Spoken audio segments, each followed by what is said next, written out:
Siguiendo con el programa, invitamos al doctor Juan Monroy Gálvez para que exponga la conferencia denominada Análisis Legal para considerar el derecho al deporte como un derecho fundamental. El doctor Monroy es un destacado y reconocido jurista de nivel internacional con profusa investigación en materia jurídica, autor del Código Procesal Civil y otros textos jurídicos de consulta obligada, es un experto en derecho procesal y está considerado como uno de los mejores catedráticos de las facultades de Derecho del país. En el ámbito profesional es socio principal del estudio Monroy Abogados. Actualmente preside la Comisión de Apelaciones de la Federación Peruana de Fútbol. Lo recibimos con un merecido aplauso.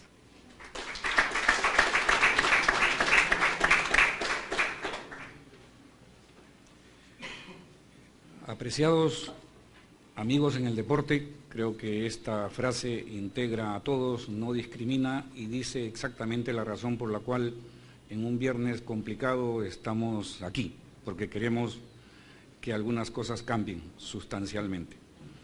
A este efecto, agradezco la invitación de mi querido amigo Lucho Lescano. Él no es responsable de lo que ha hecho, pero ya estoy acá. Y en consecuencia, todas las barbaridades que a continuación yo exprese son de mi exclusiva responsabilidad y no lo alcanza. Les ruego que tengan en cuenta eso. Un par de advertencias iniciales. Yo voy a tratar esos dos temas que allá aparecen, el deporte como derecho fundamental y comentarios al proyecto de ley de la congresista Noceda. Sobre el primero, sobre derechos fundamentales, acá sé que hay abogados y otros que no lo son. Entonces yo no sé cómo no ser obvio, pero tampoco ser sofisticado. Es una cosa muy complicada, por un lado. Y por otro, sobre el deporte como tal, estuve media hora antes conversando con auténticos profesionales del deporte. No saben ustedes la cantidad de información que se transmitieron entre ellos. Yo obviamente como una esponja escuché.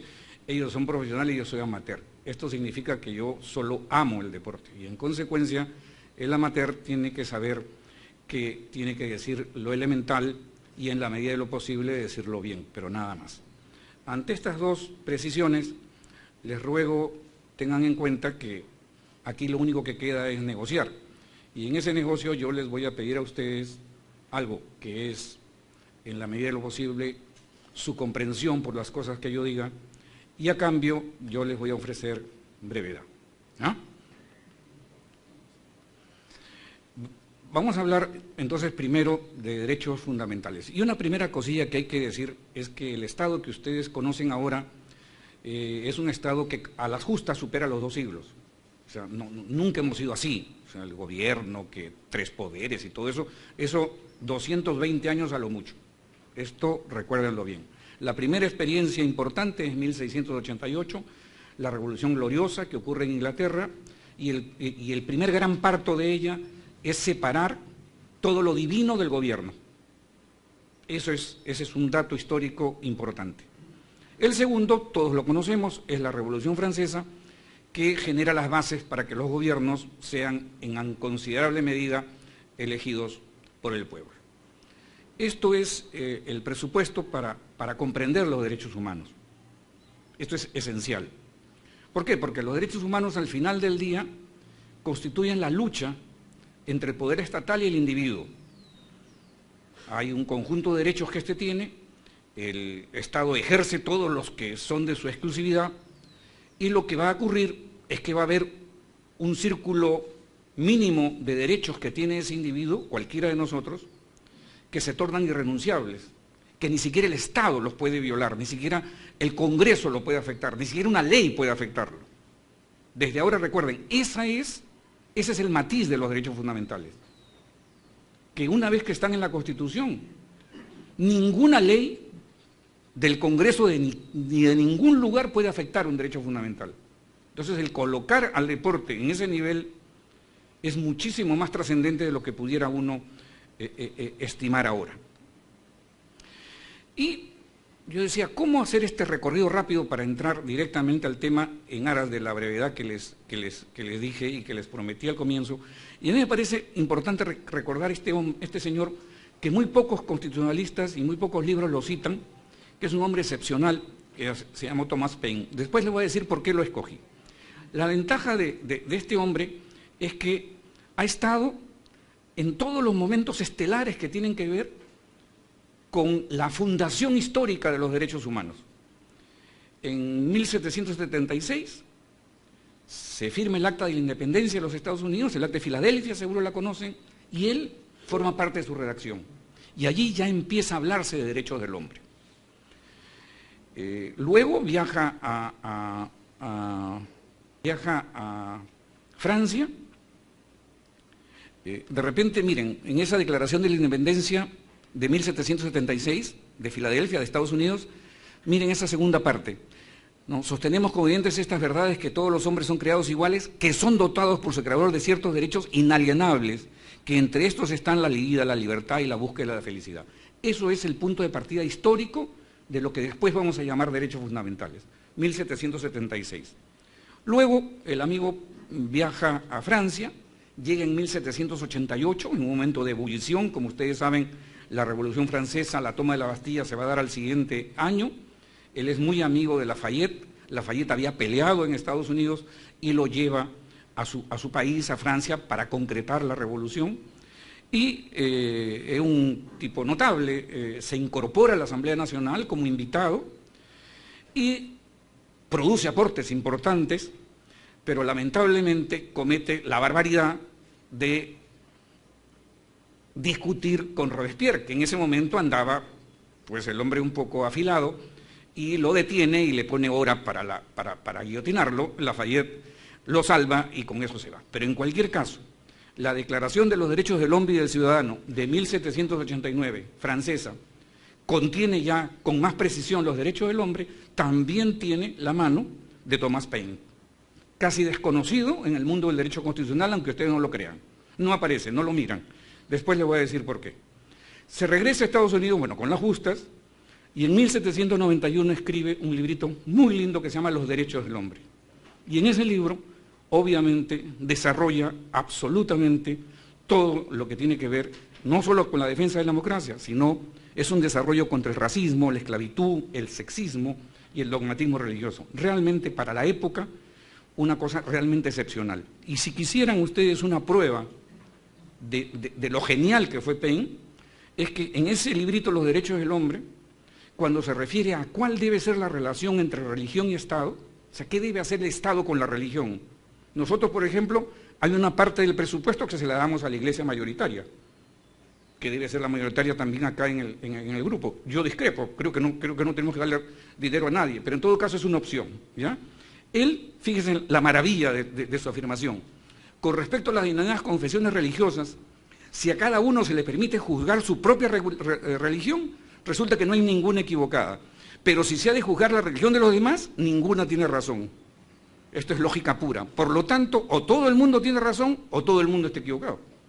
¿No es cierto? Porque la única que vale es la mía, y como los demás tienen otra y dicen que la mía está equivocada, total, todos estamos equivocados. Y por eso él dice, en tal razón, el Estado debe ser absolutamente neutral en materia de religión. Cada quien que disponga de su fe, que vea cómo la desarrolla, y nosotros no nos metemos. Si esa frase de 1791 hubiera sido acogida, por lo menos 80 millones de personas no hubieran muerto, porque han llegado gobiernos teocráticos, gobiernos cuyo jefe de Estado han impuesto la religión y han matado a quien no cree en el Dios que ellos tienen. Ese es el nivel de esa frase, de este hombre. Y bueno, una cita de Bob Dylan, que no sé si les gusta, pero para que vean el gran genio que estaba escondido. Pero acabo con Thomas Paine para decirle lo siguiente. ¿Saben por qué lo escogí? Porque él no vivía en ciudades. Él, por ejemplo, en Washington, vivía detrás de la casa de Washington en Mount Vernon, en un bosque, ahí tenía una cabaña. ¿Y saben por qué? Porque él no podía estar sin correr todas las mañanas. Y obviamente si lo hacía en Boston me iban a decir que era un loco. Entonces él vivía en el bosque. Es decir, él era como nosotros. O sea, amaba el deporte lo suficiente como para vivir en ese ejercicio, pero como no lo entendían, pues se mandó a mudar a un bosque donde pudiera hacer exactamente lo que quería. Muy bien, pase amigo. Ya de golpe, porque dejamos a Paine, que quería decirles simplemente porque es mi ídolo y porque le gustaba el deporte y porque tiene que ver con los derechos humanos, es una casualidad impresionante. Pero el siguiente documento que ya tiene que ver con los derechos humanos es la Declaración Universal de estos de 1948. Los derechos humanos o los derechos fundamentales son lo mismo. La única diferencia es que se llaman derechos humanos cuando se habla a nivel internacional, a nivel universal. ¿Ya? No hay ninguna confusión. Y dentro del derecho interno de cada país reciben el nombre de derechos fundamentales. No nos hagamos ninguna complicación porque son exactamente la misma. ¿Cuál es la gracia? Que las primeras constituciones lo que hacen es recoger estos derechos humanos, pero en un sentido negativo. Es decir, empiezan a declarar cuáles son los derechos que el Estado no puede afectar, cuáles son los derechos que el Estado no puede tocar. ¿No es cierto? Entonces, se trata de derechos, digamos, en contra de la organización estatal. Le dicen al Estado, en estas materias, tú no puedes ingresar. Tú no puedes afectar mi libertad de expresión, tú no puedes afectar mi libertad de credo religioso, tú no puedes afectar mi libertad de tránsito, tú no puedes hacer eso. Se llaman libertades negativas. Ese es el punto de partida. Puedes pasar, amigo. Estos derechos fundamentales históricos, se llaman derechos fundamentales de primera generación, porque son la matriz, ¿no es cierto? Y ya les dije, libertades simplemente negativas. No se puede quitar la libertad de expresión, no se puede quitar tal cosa y tal otra. Es típico del Estado liberal. ¿Quién asume entonces un deber de abstención? Yo quisiera que este diario no salga porque dice que yo soy un pillo. Que soy un pillo, ¿no? Pero yo no quiero que salga, entonces lo clausuro. Eso no se puede. Ya no se puede clausurar porque los derechos fundamentales de primera generación, entre ellos hay uno que dice que tenemos derecho a la información. Lo que a veces pasa es que también ese derecho se abusa, ¿no es verdad? Y entonces usamos un diario para calumniar, para difamar. Esos son los extremos en los cuales vivimos, ¿no? De sila carictis, ¿no? Una cosa es buena, pero la otra, vaya uno a saber si puede seguirlo siendo.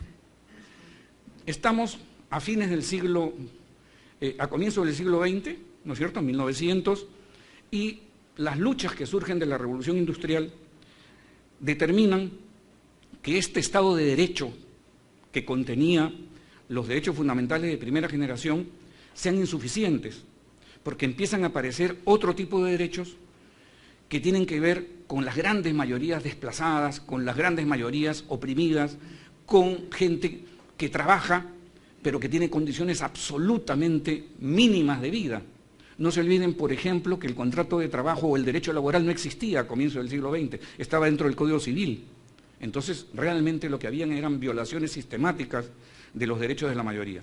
Entonces, esos derechos ya no pueden ser regulados de manera negativa, ya no se puede decir no hay que afectar la libertad de expresión, no hay que afectar, sino más bien son libertades afirmativas. Ya aquí el Estado tiene que hacer algo, tiene que manifestarse.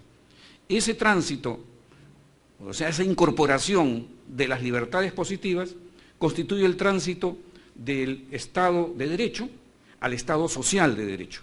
De eso se trata, ¿no es cierto? Son libertades positivas.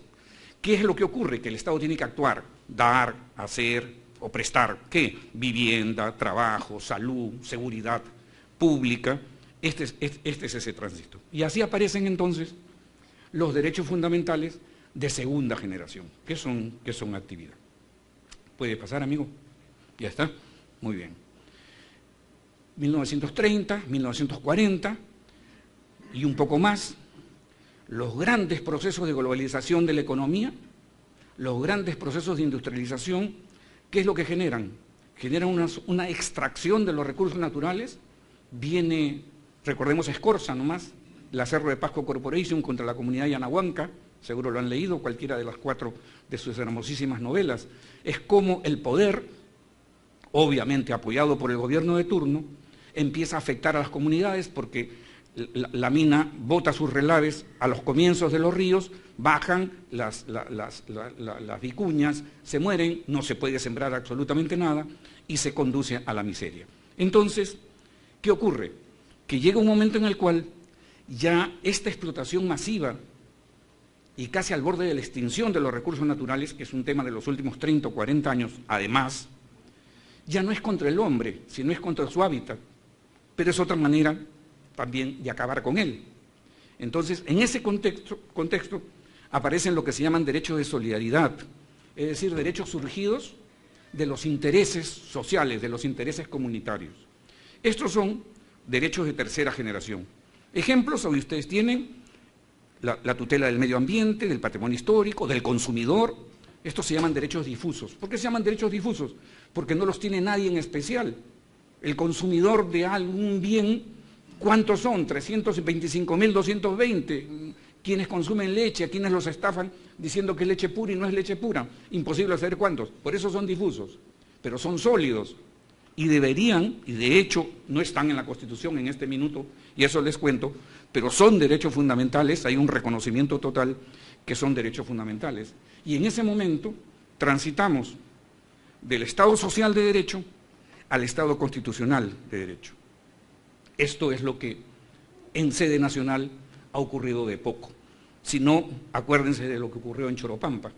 La empresa minera Yanacocha deja caer 3 camiones con mercurio, los chicos empiezan a jugar con mercurio y hasta ahora hay mujeres que simplemente por el contacto cercano con el mercurio ya no pueden procrear, en fin, una serie de cosas por las cuales la empresa Yanacocha pagó una miseria, a pesar de todo lo que se intentó, consiguieron absolutamente lo que querían. Pero bueno, hoy es un día bueno, es un día de alegría, es un día del deporte, así que voy a dejar de lado estas cosas tan malas como las que acabo de decir. Háganlo como que no lo dije, ¿ya? Esto, amigos, es la evolución de los derechos fundamentales. Primera generación, segunda y tercera generación. Para lo cual me parece importante, guarden 2 ideas claves. Los derechos fundamentales no son producto de ningún jurista. El mismo Paine gestó esto a partir de que él luchó junto a Washington, él luchó en la toma de la Bastilla y después en la defensa de Francia, es decir, son producto de las luchas sociales, son producto del pueblo en actividad y gente lúcida que es capaz de pergeñar ideas como esta. Entonces, lo que surgen son situaciones jurídicas de ventaja que es necesario ampararlas, que es necesario darles sitio. Y el segundo tema, que es muy importante, es que los hechos preceden al derecho.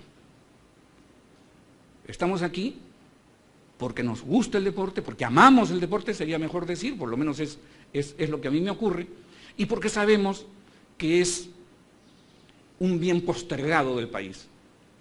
Nos entusiasma, pero nada se planifica. Los señores que conocen harto de deporte recordaban hace un rato viejos tiempos y decían, ¿qué nos pasó? Alguien con mucha lucidez dijo, lo que pasó es que nos quedamos parados y todo lo que tiene que ver con el deporte, medicina, tecnología deportiva, todo lo que sea, siguió avanzando y nosotros nos detuvimos a congraciarnos con nosotros mismos y se pasó el tren, pues. Se pasó el tren y bueno, pues hay que retomarlo, un poco si esa fuese la respuesta. Entonces, para empezar, primera, segunda y tercera generación. En la Constitución en este minuto hay los derechos fundamentales de primera y de segunda. De tercera no hay ninguno.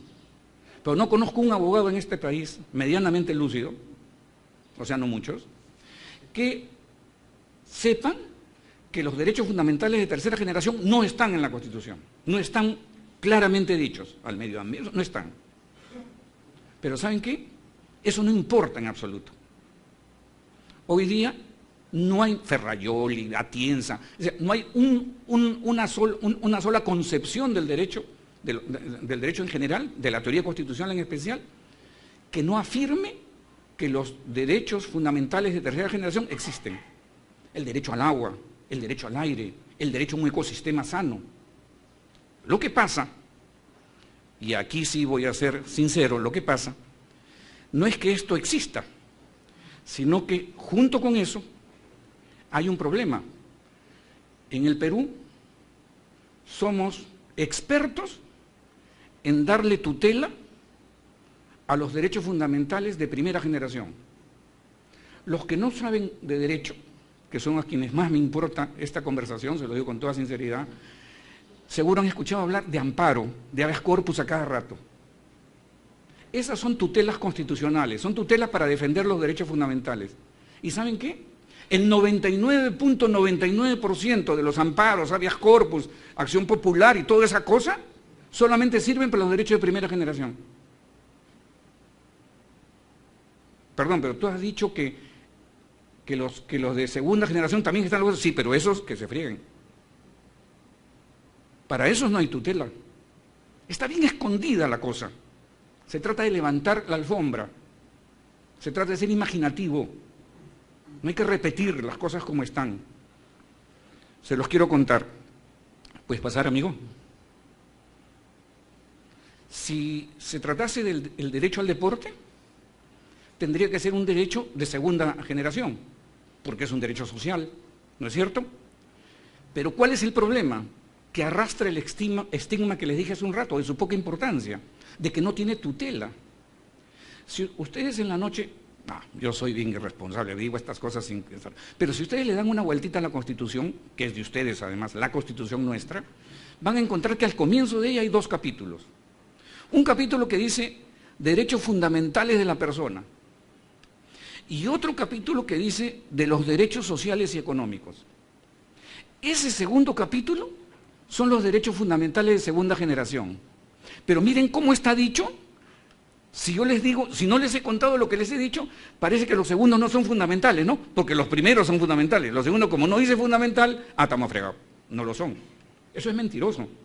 Son derechos fundamentales de segunda generación, sino que, por ejemplo, el derecho de un asegurado a no tener que estar a las 2 de la mañana en un centro hospitalario de salud para que le den un ticket, creo, porque ni siquiera en ese momento lo van a ver, sino no sé para cuándo, y el tipo se está muriendo con el dolor con el cólico renal. Ya, pero que venga otro día, si es que le alcanza, y si no se muere antes, mejor para aliviar un poco la vaina, ¿no es cierto? Porque esa es la consideración que se tiene, y ese es un derecho fundamental de segunda generación, porque no tiene tutela, porque no está tutelado con toda intensidad. Los primeros, como les decía hace un rato, son defendidos a ultranza, son, con comillas, y acá entre nosotros, entre amigos, con un poco de cachita, son plenamente fundamentales.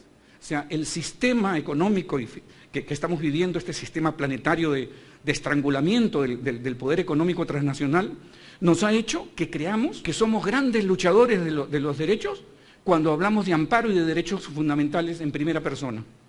¿Y los derechos sociales? ¿Y los derechos de tercera generación al medio ambiente, la ecología, al consumidor? Esos no, porque esos implican una afectación a los intereses de quien más tiene y de quien más necesita tener. No sé para cuándo, un día se acabará el dinero porque todo lo tienen ellos, pero esa máquina continúa. Entonces, si esto es así, y los derechos de... Pasa un poquito antes, amigo. No te apures, ahorita acabo, pero no te apures tanto.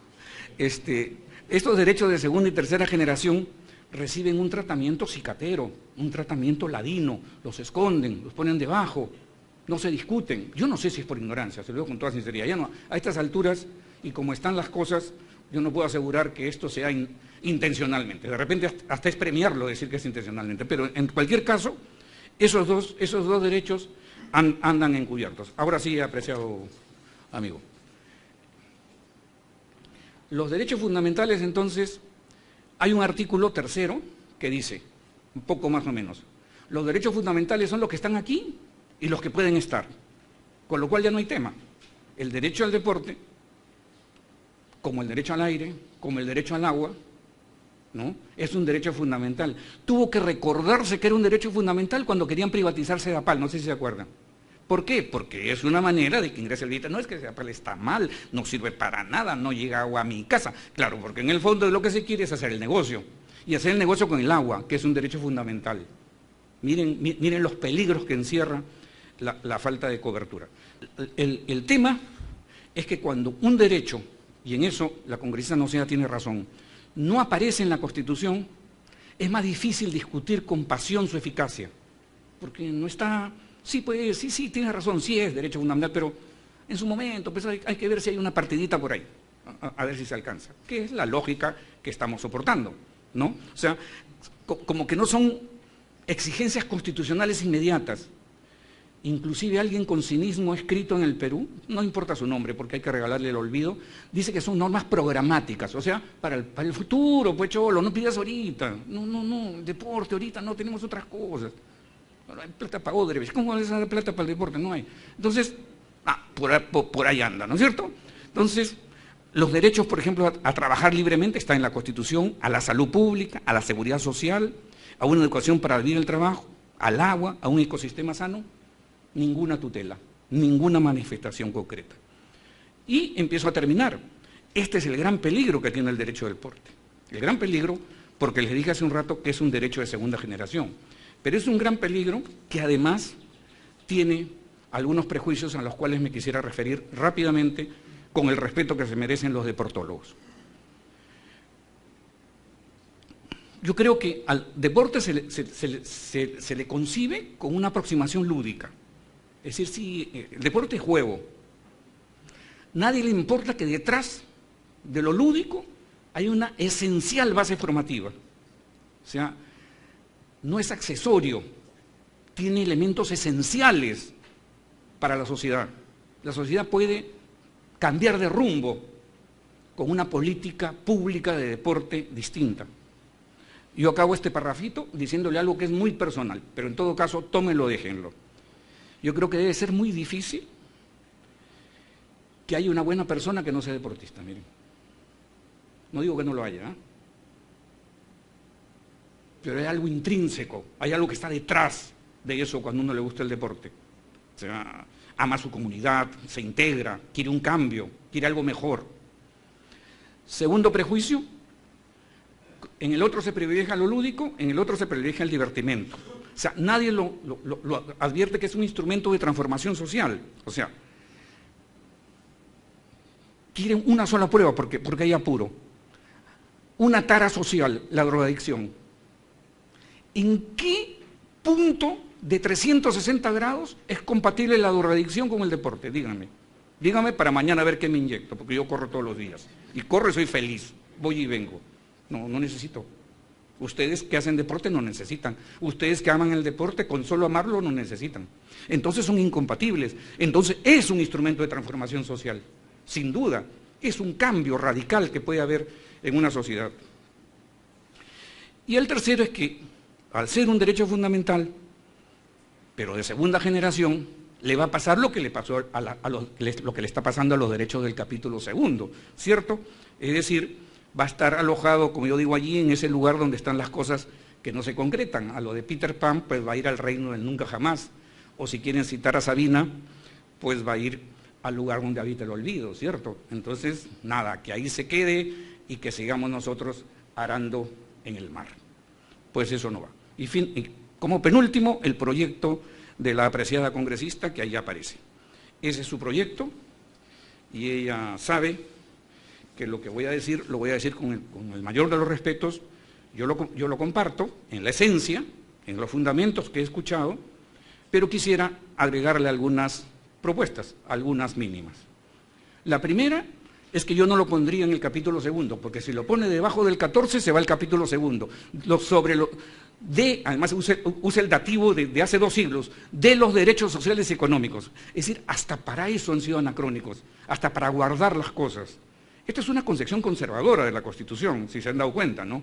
Acá no hay casualidad, yo no creo en el azar, esto es hecho así. Entonces yo lo sacaría de allí y yo lo convertiría en inciso 25, o sea que vaya al artículo 2, para que sea un derecho fundamental y que se conciba en una esfera de ejecutividad.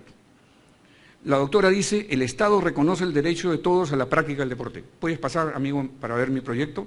El Estado reconoce. Yo digo no, toda persona tiene derecho al deporte, porque cuando hablas de un derecho fundamental, no digas que el Estado va a hacer, di que yo tengo derecho a que el Estado haga.